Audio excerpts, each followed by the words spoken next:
I gave my parents $600 a week for a year, but they didn't invite me on a family vacation. We didn't want you there, said my dad. 24 hours later, my phone exploded with missed calls. I should have seen it coming. The signs were always there, how they talked about my sister like she was God's gift to mankind while I was right there, how they always found a way to praise her, even when she did nothing. This was a new level of disrespect. I gave my parents $600 a week for a year. It wasn't easy for me. I wasn't a high roller with disposable income. I worked hard for every dollar, and stretched my budget thin to make sure they didn't have to struggle when my dad got laid off. They acted like it was the end of the world. My mom called me in tears, and said they didn't know how they were going to make it. They had bills, food, their mortgage. I couldn't let them go under, so I stepped in.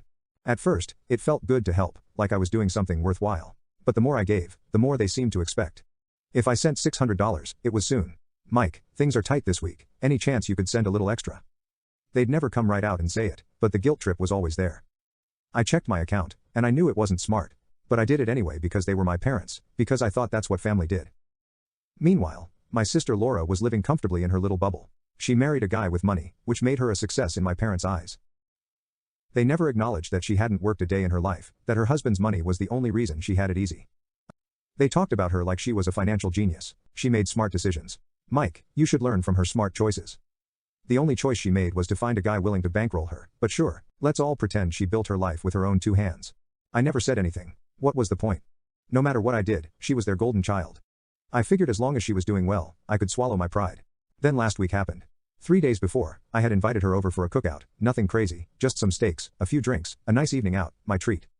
They immediately turned me down. My mom said they weren't feeling well. I asked if they needed anything, and she sighed. We're just trying to rest, we don't want you to get sick, honey. I hesitated. Are you sure? I can bring you some food. No, don't stop by, but if you could maybe help us out with some medicine, things have been a little tight this week.